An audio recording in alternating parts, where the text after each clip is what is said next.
The Timberwolves lead the best-of-7 series 3-1. If the Lakers lose, this will be the second straight year they have been eliminated in the first round. 7 p.m. tip-off on TNT. Shout out to Lakers star Luka Doncic. Doncic donated $5,000 to cover the entire cost of restoring a mural in downtown L.A. featuring Kobe Bryant and his daughter Gigi. The mural, designed on a building on the corner of 14th and Main Street, was vandalized over the weekend. As for the Clippers, they forgot to bring their defense to Denver, especially when it came to defending Jamal Murray. Murray lit up the Clippers with 43 points in a 131-115 win. Denver now has a 3-2 lead in the series. They can eliminate the Clippers in Game 6 Thursday night at the Intuit Dome in Inglewood. No debates, no speculation, just the info you need. That's your KBLA Sports Minute. I'm Ray Richardson on KBLA Talk 1580. When the flames subside, who ensures that the stories endure? At KBLA Talk 1580, we're committed to preserving the voices that shape our community. We know people have short memories, and as long as this Black Talk radio station is on the air, we will not let Altadena be forgotten. We are honored to announce that the Altadena Historical Society will officially archive our recent town hall alongside every episode of Conversation Live Altadena Rising with James Farr. This is the show of record, the definitive source for tracking Altadena's roots, resilience, recovery, and reunion. These stories will now live on for students, scholars, researchers, and journalists seeking truth and legacy in the months and years to come. Because history isn't just made, it's honored, it's recorded, and it's passed forward. We're KBLA Talk 1580, and we've got your black.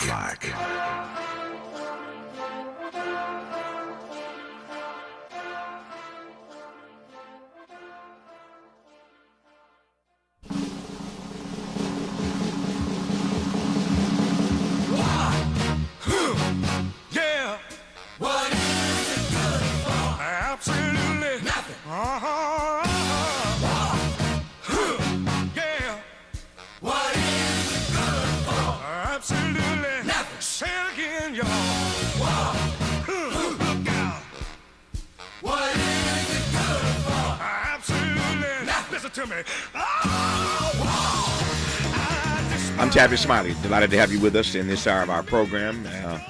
As I suggested earlier, today is the 50th anniversary of the end of the Vietnam War. Hard to believe a half century has passed. In this hour, two conversations with two amazing guests. On the B side of this hour, we'll be joined by Grammy-nominated singer Freda Payne, who will reflect on her seminal anti-war song. Speaking of anti-war songs, hers was called Bring the Boys Home, and we'll talk about that song 50 years later and the song's impact on ending the Vietnam War, once again as we mark 50 years since the liberation of Ho Chi Minh City and South Vietnam from U.S. occupation. We will commence this hour, though, in a moment in conversation with the biological daughter of a Black GI and Vietnamese mother, Twe Williams. She was one of the many babies brought to America 50 years ago this week during what was called Operation Babylift, and we'll talk to her about her journey from Ho Chi Minh to Portland, Oregon, in just a moment. I mentioned Dr. King moments ago at the end of our last hour, and his very powerful Beyond Vietnam speech, A Time to Break Silence, delivered at the Riverside Church on the Upper West Side of Manhattan on April 4, 1967. That speech put a target on his back, and they literally killed him 1 year to the day later, April 4, 1968. So now is as good a time as any before we get into our conversation with Twe Williams to just sit back for a couple minutes and listen to the words on that fateful night, April 4, 1967, of Dr. King inside the Riverside Church.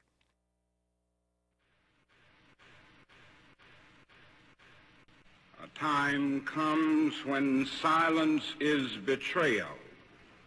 The truth of these words is beyond doubt, but the mission to which they call us is a most difficult one.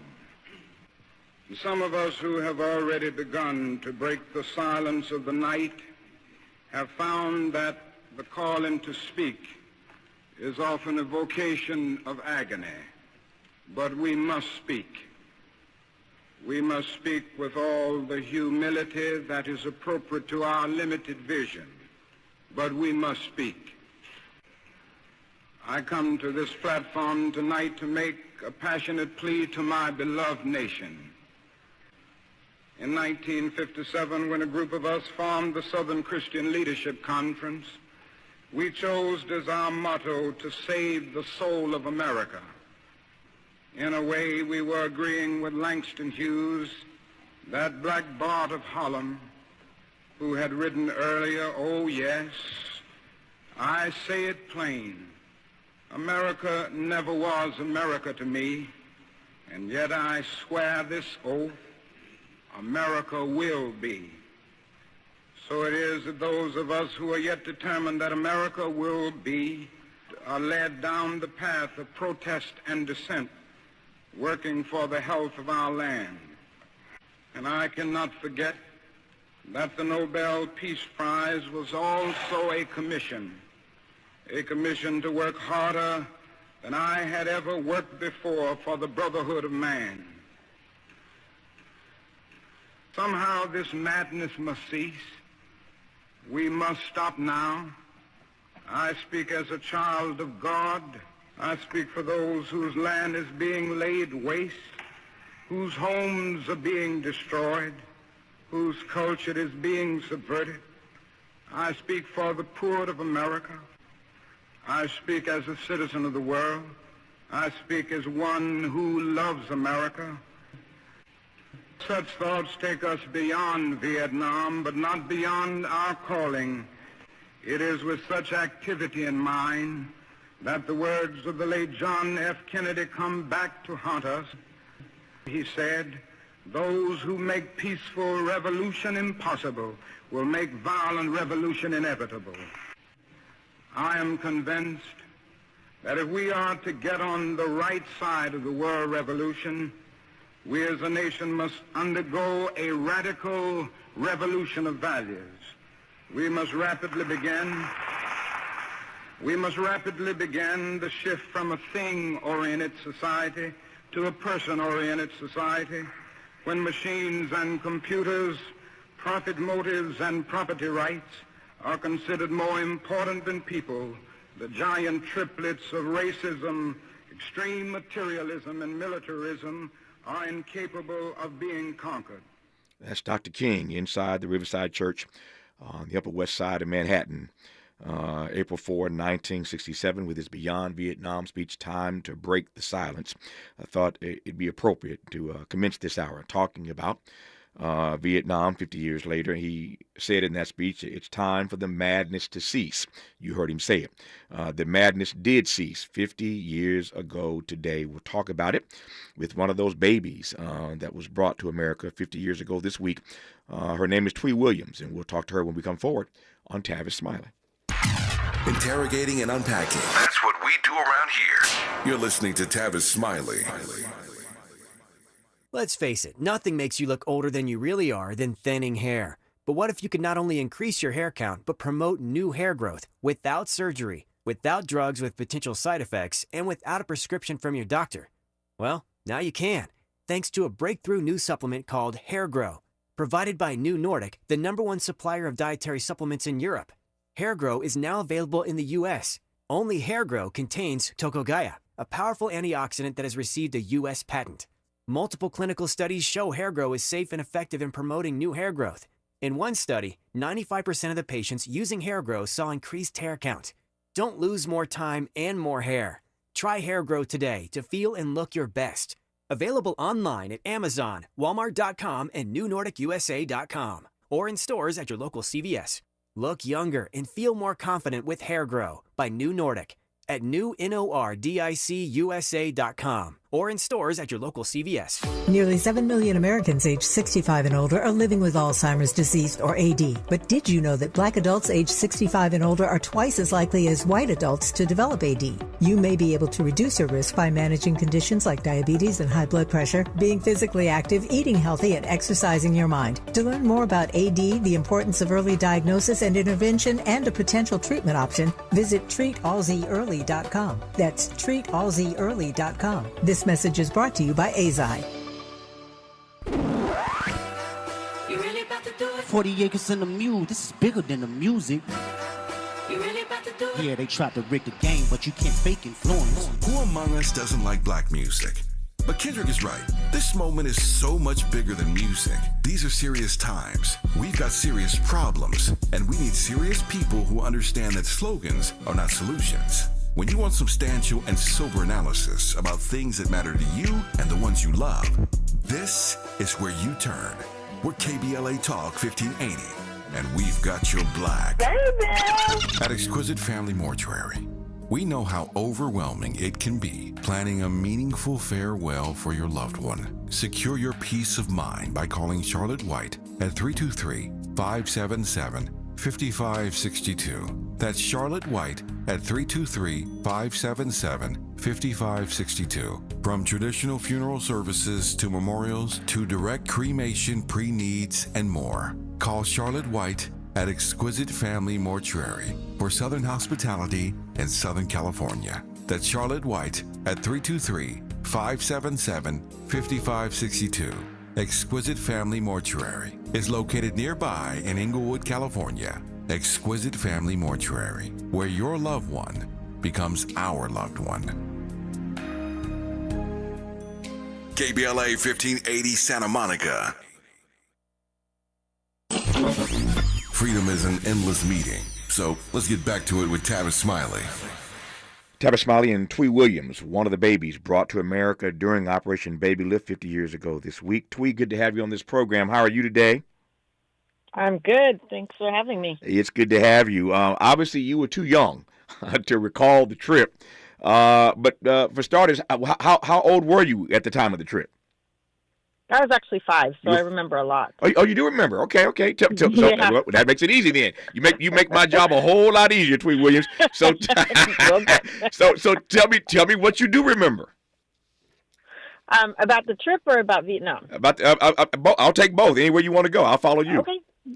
Yeah, so I grew up in Saigon, so I was right in the heart of a lot of the fighting and stuff. So I remember people getting, shot to death and bombs going off and things like that. So, I have lots of memories of that. As far as the plane ride, I remember I actually was put on the plane on the 4th, which was the one that crashed. Yeah. So my mom walked me up the stairs of that one and left the airport. And at the last minute, they decided it was too full, and they took me off that flight and put me on the flight the next day. But my mom was told that I had died on the first flight. Mm-hmm. Hold for a second, and this is getting good already. That fate is fascinating for me. So for those who recall this history, and if you don't recall it, you can Google it and read about it. But there was a plane full of American babies that took off the runway and crashed. The plane essentially, my read of the story is it was overloaded. Just too many people on the plane trying to get out of Vietnam as quickly as possible. Not unlike the singer, Aaliyah, when she took off from the Bahamas after shooting that video. The plane was just too heavy. It got up and came right back down. That's what happened 50 years ago. Twe Williams, our guest right now, was on that plane. But they got her off that plane. That plane crashed, and a whole lot of people died. They put on another plane the next day, as you heard her say, and she made it to America, and the rest is history. So let me just start with that. What do you make of that fate that you were on that plane but were taken off of it? Well, I'm a Christian, so I believe that, God has a purpose for all of us. Mm-hmm. And, now I do as much as I can to, better this world through a bunch of different things that I do. And I believe that's what my calling is to make this world a better place. Yeah. When you were 5 years old, and you shared a moment ago all the stuff that you do recall, how does a 5-year-old exposed to that kind of madness, that's the word Dr. King used a moment ago in that clip we played, how does a 5-year-old exposed to that kind of madness not end up living a life of being traumatized by that all these years later? I didn't say I wasn't. Oh, okay. Tell me more. Yeah, so I grew up very angry. Back then, they kind of dropped us in homes without really giving us counseling. There was no such thing as PTSD for children back then, and all those other things that they now, know is an issue for kids coming out of that kind of situation. So, I just got dropped in Southwest Portland, which is the whitest part of Portland that you can live in, especially back then. I was adopted by a white family and grew up in a white neighborhood. So I grew up very, very angry, not understanding, all the traumas that I went through. And it wasn't till, I was much older that I actually, one of my friends made me get the counseling I needed. So it took me about 2 years to really deal with the things that I had seen and how I had processed it through the years. And then my friend took me back to Vietnam, and we actually did what's called a prayer walk and went to all those areas that I remember, and ended up at the plane crash site. And I was just bawling, just thinking about, I could have just died right then. And God gave me a vision of an angel taking my hand and taking me off the plane the first day, and then taking my hand and putting me on the plane the next day, and just told me, I've always had a plan for you, and I've always been here. And that was what really helped me process and let go of the past. But it took me 2 years. Yeah. It was quite a lot of work to do. I want to talk in a moment here about that return trip to Vietnam. We'll get to that again in a bit here, so just put a pin in that for the moment. I do want to come back quickly here to that to the culture shock. That's my phrase. You can tell me if I'm wrong about that, but you mentioned the area of Portland that you were dropped in, to use your word. Tell me about the culture shock that you recall when you landed in Portland. Well, I grew up in a tin hut with no running water or electricity. That's what I remember. And then came into Portland where, you have everything. Very nice middle-class family with, so my mom, my adopted mom has told me about how I would go into the bathroom and plug up all the drains and let the water run because it was so fascinating, and just flood the bathroom. Electricity, toilets, all those things we take for granted. I hadn't even seen at 5 years old. So, it was definitely, a transition. My parents obviously didn't know Vietnamese. I didn't know English, and all the new things. So it was a real big transition for me. I didn't like the food. So the first month I only ate rice, but then, once I was in school and I was meeting people and learning English and things like that, then I transitioned to wanting to be just American. So then I wouldn't eat rice, and I wouldn't, talk to any, interpreters that came. I wouldn't speak to them. So there was a point where I just transitioned to being an American and refused my Vietnamese side. Yeah. To the extent you feel comfortable, again, I want to be very sensitive here, but to the extent you feel comfortable, what can you tell me about, I mentioned earlier at the top of the show, of course, that you are the biological daughter of a Black GI and a Vietnamese mother. What can you tell me about those persons, those parents, your biological parents? And I'm fascinated to hear more about your adoptive parents. Take it any way you want to take it. Okay. So I found my Vietnamese mother in 2001 and went back to meet her. And it was actually one of the most traumatic times of my life to go back to Vietnam to really encounter, the life I could have had. And I don't have any memories of my mom. So that was also very traumatizing for me. I remember my aunts and uncles and my grandparents, but I had no memories of my mom. So that was super traumatic for me.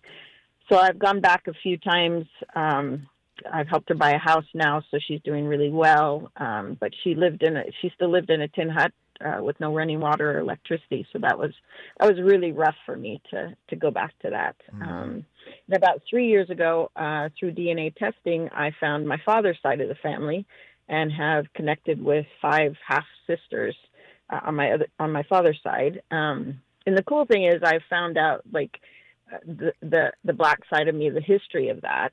And my grandfather was the first Black police officer for Hannibal, Missouri. And I've seen pictures of my grandparents, and I look exactly like my grandmother. So it's just kind of really cool to connect with that side, because I'd never done that before. Yeah. When you used that phrase a moment ago, upon your return to Vietnam, considering and looking at the life that you could have had, I want to come back to that phrase. What do you think all these years later about the life that you could have had if you'd never left Vietnam? Well, my mom tells me I would have died. So I would have been at that time. The reason for Operation Babylift was because there was a rumor that Ho Chi Minh had planned to kill Amerasian children to eradicate the U.S. influence on Vietnam after the war. So my mom's family was connected to Ho Chi Minh because my uncle was a general for him, and so she said that I would have been killed, and so. She said the only way she could have protected me was basically put me into the jungle, and I would have had a pretty rough life if I had even survived. So finding out those kinds of things, it's kind of traumatizing to realize, okay, this was a life I could have had. Yeah. But, obviously very thankful for the life I did have. I'm fascinated by what the relationship is like, the burgeoning relationship is like with your half-sisters who you're now in contact with. Well, my closest half-sister, Sharna, is one of my best friends now. Wow. So, wow. Yeah. So it's pretty cool because she calls herself Ghetto Black because she grew up in like the trailer park of Hannibal, Missouri. Yeah. And so she's got, the accent and the mannerisms and stuff. And I grew up in a white neighborhood, in a white, area, in a family. And so, we have very different ways of speaking, but we actually sound the same, and we have the same mannerisms, and we look alike. So it's pretty cool to have a sister that I can talk to and call and text all the time. That is pretty cool. So that's the biological side of your existence, your mom and your dad, this Black GI and this Vietnamese mother. Tell me more, 'cause I'm always fascinated by these kinds of stories, because you talking about love. I have such respect and regard for families who adopt precious babies. Tell me more about your adopted family. So my adopted family was supposed to get a 6-month-old, and I came off the plane as a 5-year-old. So I always give my parents kudos for adjusting and keeping me. But my parents, they're both from, or one of them's from Medford, one of them is from Coeur d'Alene. They met here in Portland and got married, and I was their first child, and then they had 2 biological girls later. So I have 2 sisters, and we were a typical American family. I was very blessed because I had friends that didn't see me as different.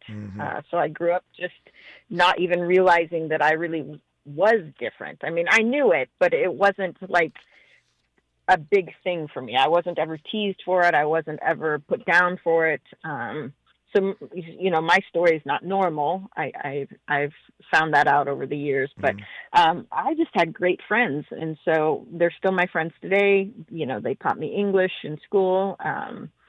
They taught me for the first time how to play and laugh after coming from a country of war and, being hungry all the time, and hearing war all the time. So, I know my story is not typical for a mixed child to be in a white neighborhood and not have issues. I actually never had issues until later on in life.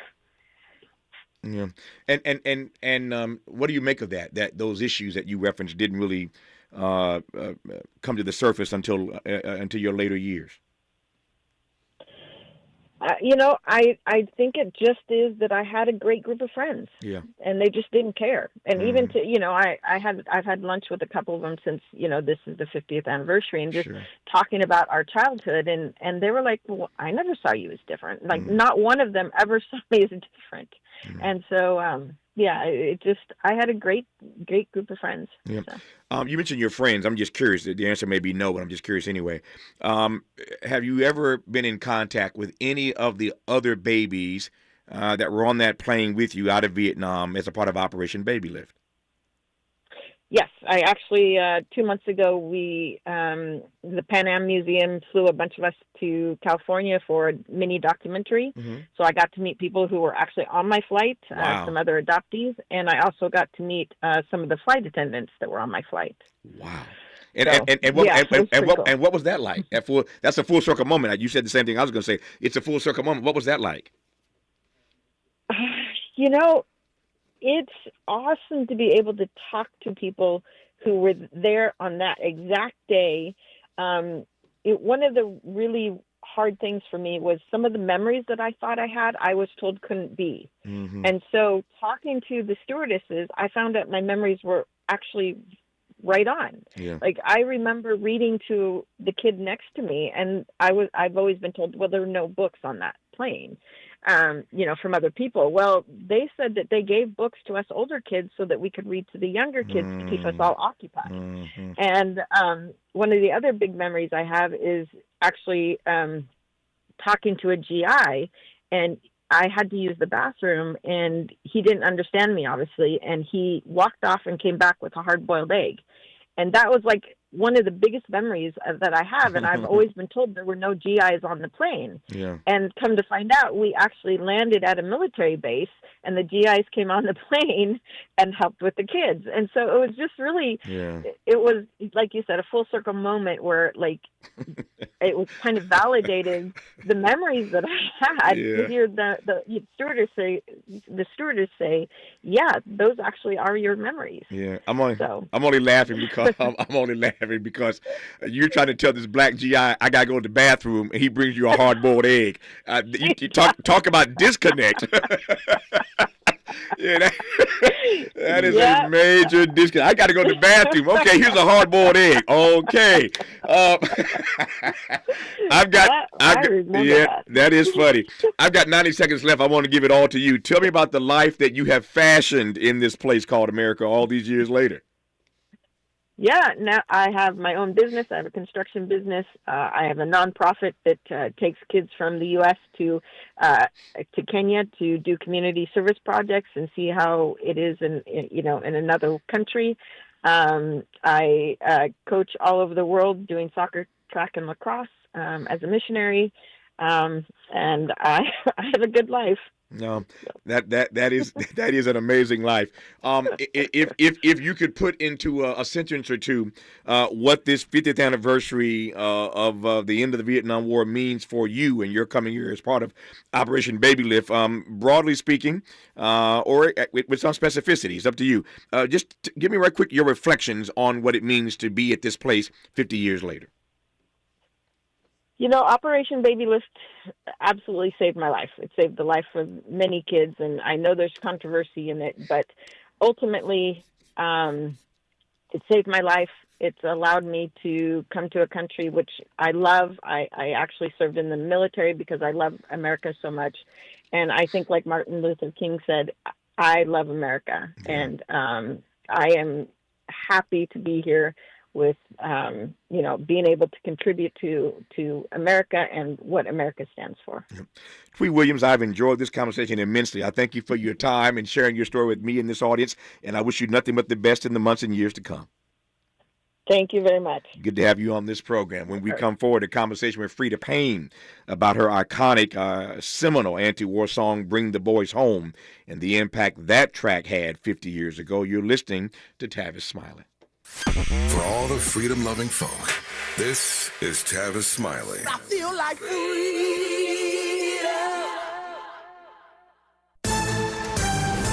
I'm Bree Wood with 4 Things You Should Know with BIN News. President Trump fired former President Biden's appointees from the Holocaust Museum Board, including former First Gentleman Doug Emhoff. Emhoff criticized the decision, saying Holocaust remembrance should not be politicized.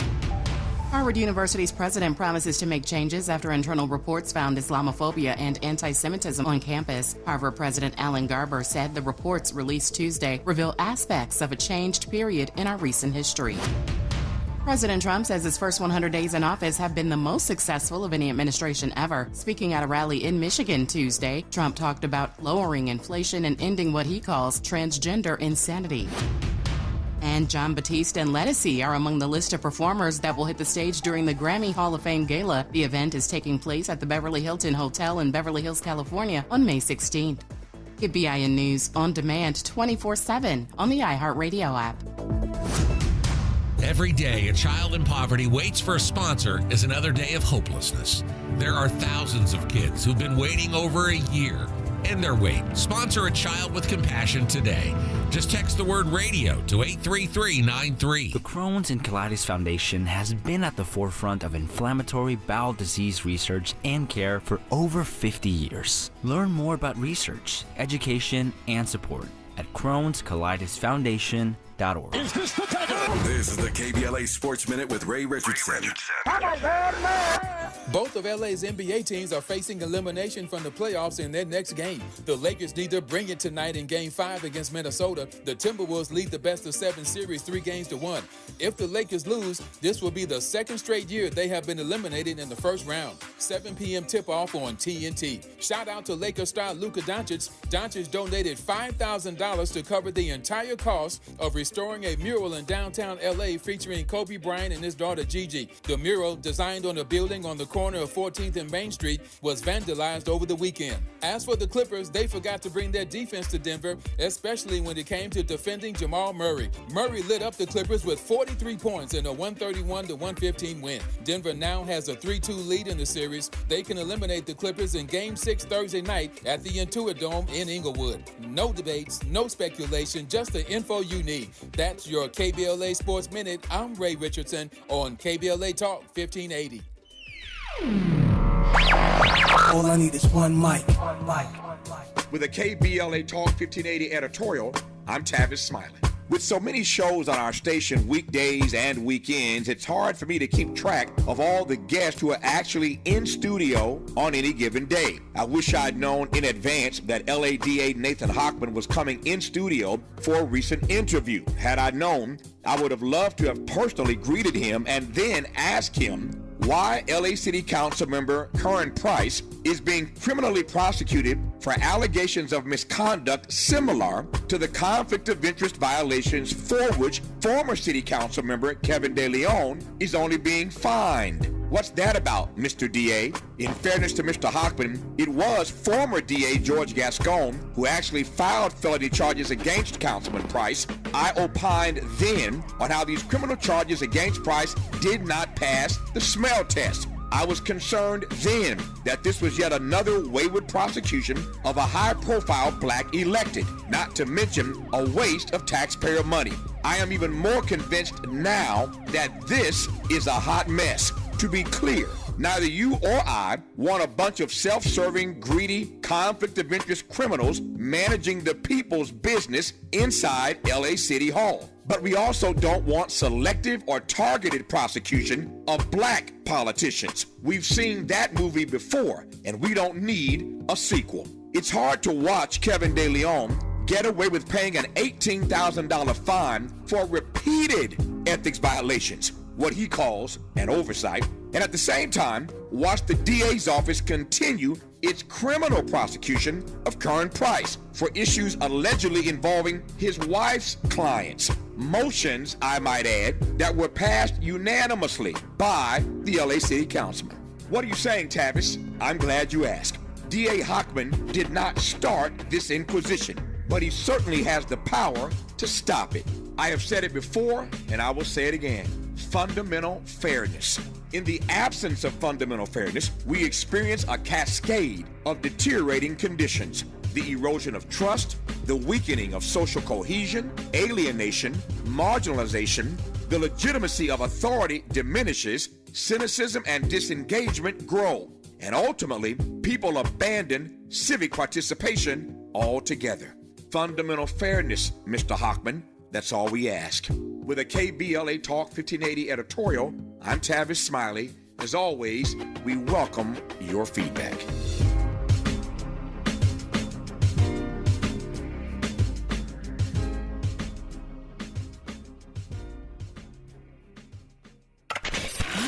We've got a lot to talk about. I'm Reverend Gerald, the life coach. Is someone you love struggling with addiction and mental illness? Is improving your family's health important? Want to leave a legacy that your family can grow? Are you ready to enhance your perception of life experiences? Then wake up weekends at 7 a.m. with Urban Family Focus and get the wisdom, opportunity, resources, and motivation to live your best life. Join the conversation on Urban Family Focus Saturday and Sunday at 7 a.m. Unapologetically progressive. KBLA Talk 1580. We've got your black.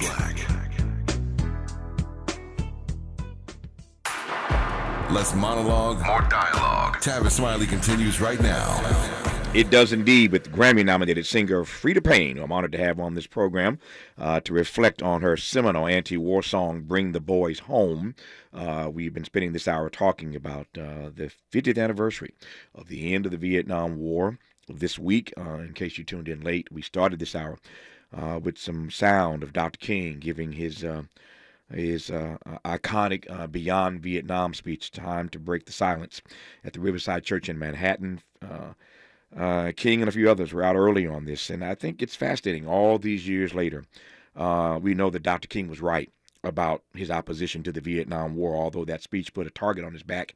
As I said earlier, that speech was on April 4, 1967. They killed him 1 year to the day later, almost to the same hour, April 4, 1968. So King was right, and indeed Robert McNamara, who was the Secretary of the Defense Department, years later acknowledged that Vietnam was a huge mistake, perhaps the worst mistake, one of the worst mistakes. There are many to choose from, but one of the worst mistakes this country has ever made. Everybody now acknowledges that Vietnam was a huge error, a huge blight on the history of this country. But 50 years ago, Freda Payne was on the scene with a song that everybody was playing and singing along to and listening to and talking about. This song was iconic in its impact on the conversation that Dr. King and others were having about ending the war in Vietnam. I love this song. It's called Bring the Boys Home. Take a listen.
Freda Payne, it's good to have you on this program. It's been too long since I've seen you. How are you, for starters?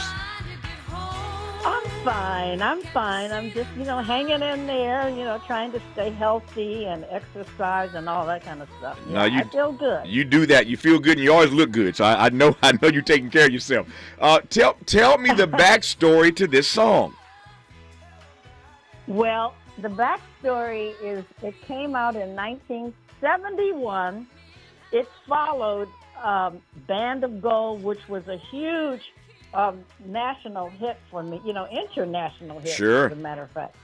And then Bring the Boys Home, they released it a year later because they were looking to find another, like number $1 million gold record for the company. I was with a company called Invictus Records, located in Detroit, Michigan, and I was being produced and recorded by Holland, Dozier and Holland. HDH, yeah. They call it HDH. That's right.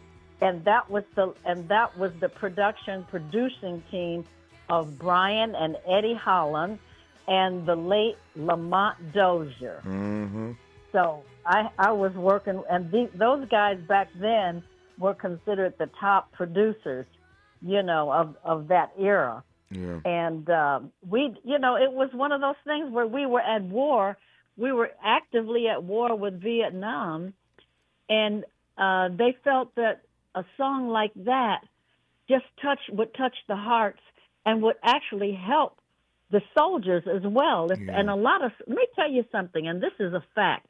A lot of former Vietnam veterans who, you know, they were over there, and when I would meet them, encounter them socially over the years, they would thank me for my song. They said that song, when they heard it, it was being played because it wasn't supposed to be played, by the way. Yeah. It was banned, but they did it anyway, you know. Yeah. And they said that song gave them encouragement, and it made them feel like, yeah, somebody does care. Yeah. Yeah. Bring the boys home. The lyrics. And the lyric. That's the backstory there. No, I love the backstory. Talk to me about the lyrics. When you saw the lyric sheet for this song, I the audience just heard it, and we played it, of course, and I was playing it last night in preparation for our conversation today, and those lyrics just jump out at me, Freda. Talk about the lyrics on that song. Well, the lyrics just brought, when I first read the lyrics, you know, and I heard the song, it just brought tears to my eyes. You know, because it was a song that spoke to the hearts and to the you know, the concern of the American public, and especially if anybody that heard that song, if they knew someone who was really over there in the war. Yeah. It even affected, you know, it was even more endearing to them as well, because it was more of like a personal thing, you know, and of course, like I mentioned, men that I've run into, and women as well, who were over there at the time in the war, whether it be Army or Marines, they all said the same thing, that song gave them hope that there is somebody, there is some caring, there is some concern about what's going on, and also a concern for them as well, personal concern that they're over there. Bring them back alive. You know, and you mentioned, and sometimes I even bring the boys and the girls home. Oh yeah, no, there you go. You can freestyle that when you're doing it live. I ain't mad at you. You can freestyle that. You mentioned you mentioned that this song was banned, of course, in certain places. Indeed, it was. What do you recall about the kind of airplay it got here at home? What kind of airplay did it get domestically when it was released? At first, it was a little slow, and then it just caught on. You know, it just caught on because it was a hit in the United States, whereas "Band of Gold" was a hit a hit in England, all over the United Kingdom, and other places, and even Australia, as well as United States. But "Bring the Boys Home" was personal to us here in the United States. Sure. It was a big hit, Bring the Boys Home. As she mentioned, it followed her massive hit, Band of Gold. You know you can't talk to Freda Payne without playing that, so we'll play some Band of Gold coming forward here and talk about that. But I'm delighted to have Freda Payne on right now as we talk about the end of the Vietnam War 50 years ago this week, and the role that her song had in the conversation about bringing the boys home. You're listening, and I'm glad about it, to Freda Payne right now on Tavis Smiley.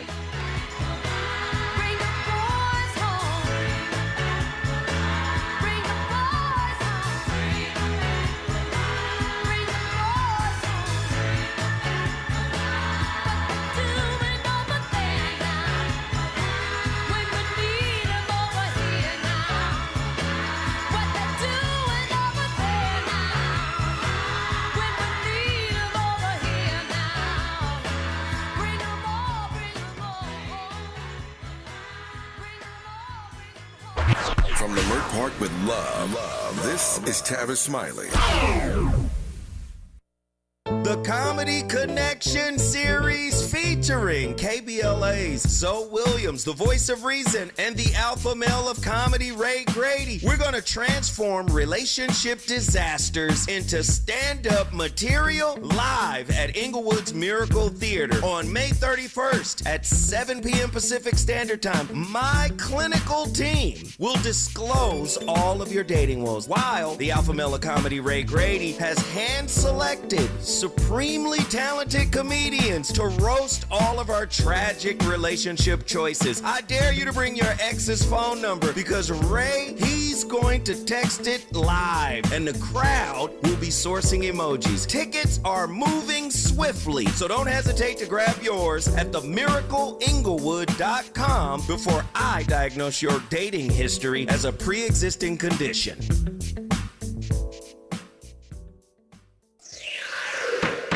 If you missed our KBLA Talk 1580 Town Hall, the Altadena Eden Fire, 100 Days and Counting, you missed an evening of reverence, reflection, and reality. You gotta live in the reality because this is it. Every day, you wake up, is this my life? Don't stay in denial because yes, it is. Don't stay in bargaining where you're praying for a miracle and if it wouldn't have happened, then this is what I would have done. It did. Our panel participants kept it real. Really real. I think, number one, it's amazing to me how we ignore systemic racism in our community, and as a people, we've apologized for so much, but when will we stop apologizing for what we have paid for? Because the truth of the matter is we paid for this. You can always count on KBLA Talk 1580 to give it to you straight, no chaser. When you love folk, you tell them the truth. Seeking the truth, speaking the truth. We're KBLA Talk 1580, and we don't black down. If you're like me, 60 and retired, making ends meet, especially here at the supermarket and drugstore, is tough. I'm so blessed to have found benefitscheckup.org. It's a free and confidential website from the National Council on Aging that connected me to $1,200 a year in programs that help pay for food, medicine, utilities, and more. Maybe it can help you. benefitscheckup.org.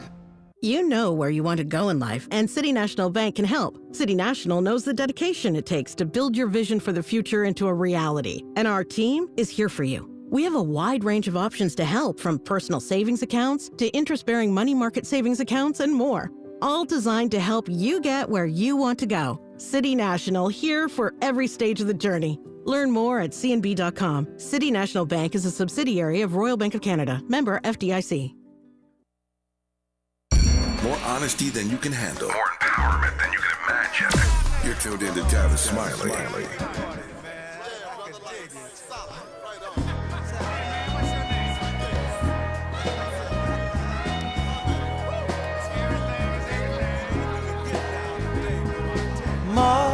Mother, there's too many of you crying. Brother, there's far too many of you dying. You know we've got to find a way to bring some loving here today. Yeah. Father, we don't need to escalate. You see, war is not the answer, for only love can conquer hate. So Freda Payne had a huge hit with Bring the Boys Home, and it is fair to say that Marvin Gaye had a huge hit with this track, What's Going On. If you know the back, our phone dropped. We'll get it back. Gordon, I can talk for a second. I want to tell this story anyway while we get Freda back on the line. We just lost her phone line. We'll get her back. So I'm playing the song because if you know the story of this song, and on my list of the top 5 greatest albums ever made, this is one of them. Don't get me started. I've got What's Going On. I've got Songs in the Key of Life from Stevie. I've got Amazing Grace from Aretha. I can do this all day long. Of my view, at least, of the greatest albums ever made, but this is certainly one of them. But if you know the backstory to this, Berry Gordy and Marvin Gaye had fights about this. Berry Gordy did not want Marvin Gaye to do this album. He wasn't just the owner of Motown, and I'm making this connection. Motown is obviously in Detroit. Freda Payne is on Invictus Records. They're based in Detroit. HDH is writing for both Invictus Records and for Motown. These great songwriters, Holland Dozier Holland. But Berry Gordy did not want Marvin Gaye to do this record. They fought and they fought and they fought, and Berry eventually had to relent. As I was saying earlier, he wasn't just the owner of Motown, he was also Marvin's manager. And he thought that putting out a song that was this political would damage and hurt Marvin's career. I have great respect for the chairman. Just talked to him not too long ago. He's now 95 years old. Again, every one of us has to do that dance with mortality at some point, but the chairman is still here and just had a huge birthday party for him a couple months ago for his 95th birthday. But he didn't want Marvin to do this. He thought it was going to damage Marvin's career, and look at what happened. It is the biggest hit that Marvin ever had, and every track on this album has impacted our lives and our thinking, and I want to ask Freda when we get her back here whether or not she at all was concerned about doing a song that was as political as Bring the Boys Home. When we come forward, we'll ask Freda that question and a couple others before I lose her at the top of the hour. You're listening to Tavis Smiley.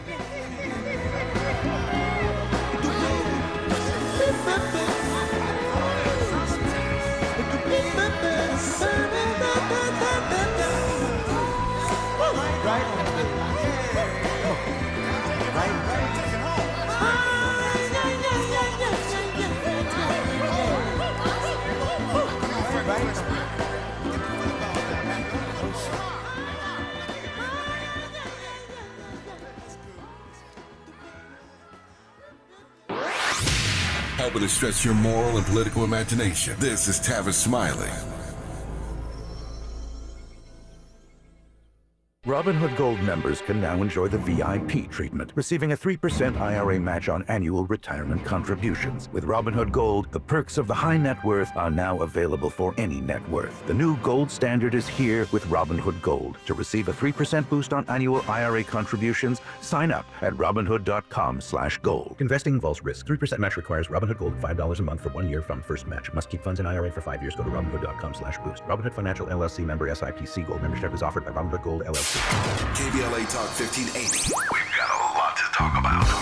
KBLA Talk 1580 is committed to self-care and community well-being. Walk Good LA was formed in June 2020, inspired by the Black Lives Matter movement and the beginning stages of the COVID-19 pandemic. What began as a few minutes of breath work and yoga meditation before protests against police brutality turned into a safe space for the community to heal in hard times. The immensely positive response from the community transformed the momentum into a movement. Today, Walk Good LA is a Black and Brown-led community wellness organization based in Los Angeles. They provide spaces for healing through community yoga classes, guided meditations, hikes, run clubs, and other activations throughout Los Angeles that attract hundreds of members weekly. With the help of Propel and Michael B. Jordan, they now have a yoga and wellness studio in Los Angeles called the Walk Good Yard. To join their mailing list and connect with healing spaces, please visit walkgoodla.org. That's walkgoodla.org. Or find them on Instagram at walkgoodla. This is a community call to action, a community call to healing from KBLA Talk 1580. At the tone, please record your message. You ready? Drop it! Mr. Tavis Smiley, preach it. Thank you, man. Politics in this country is crazy. You put things in perspective that even I didn't. The right is playing fast and loose with facts and scapegoating everyone under the sun, especially black and brown people. As a white man, I do not agree with this, and I am on my black and brown brothers and sisters' side. Fight the good fight. Know that I am part of the resistance. Let's fight the power. Our freedom of speech is freedom of death. We got to fight the powers that be. KBLA Talk 1580. We've got your black.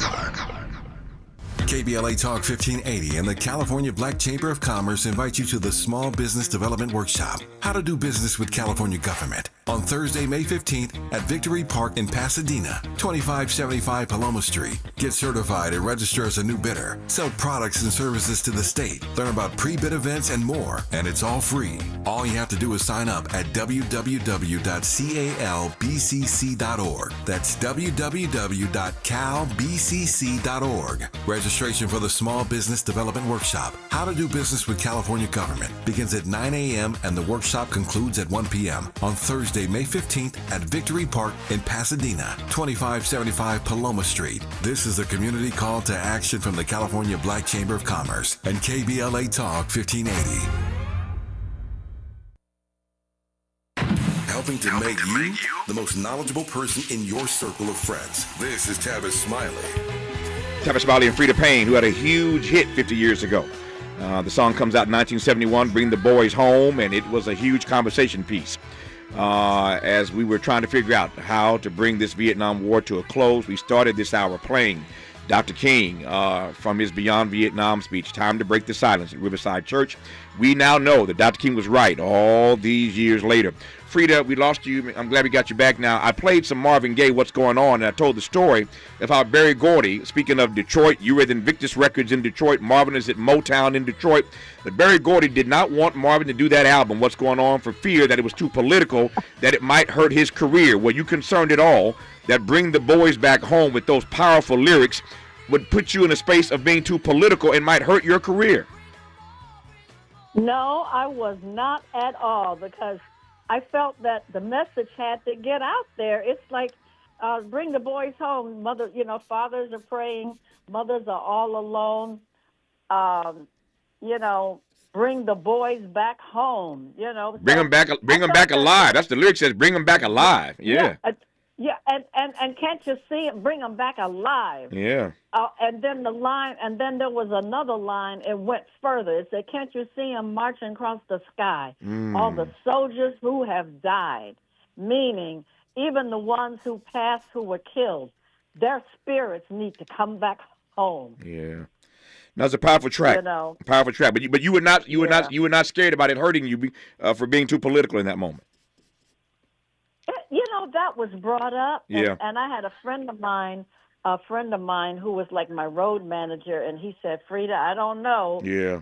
That's you might get in trouble with the Republicans." Yeah. And you know who was in office? Oh, yeah. Richard Nixon. Of course. Richard Tricky Dick, they called Tricky him. Dick. Tricky Dick. That's right. Right. And that was a line that my late friend Lamont Dozier came up with, because he said he wrote a song and recorded it, Yeah. and in the song he said, "Tricky Dick, stop your shit."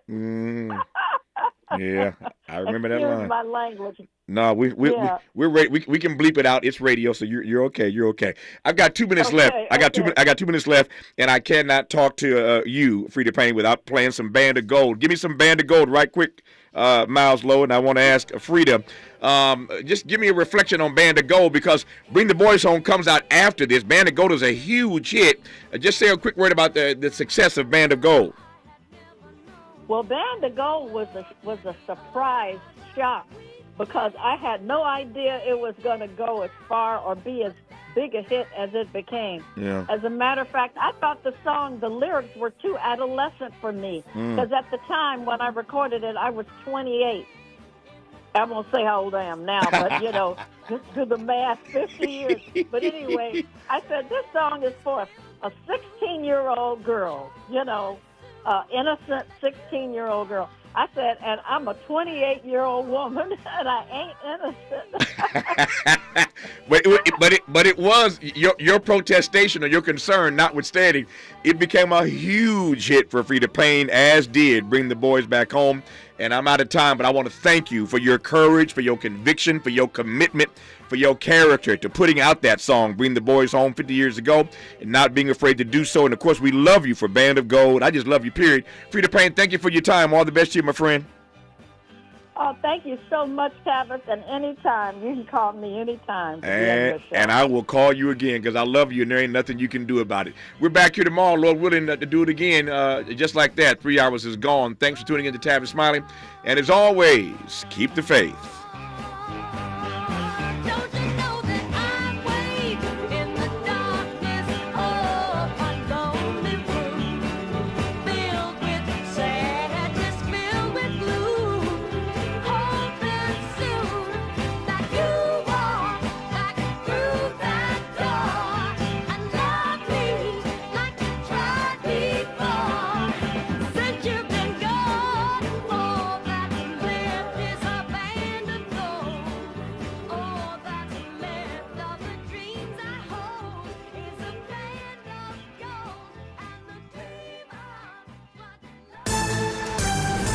I'm Bree Wood with 4 Things You Should Know with BIN News.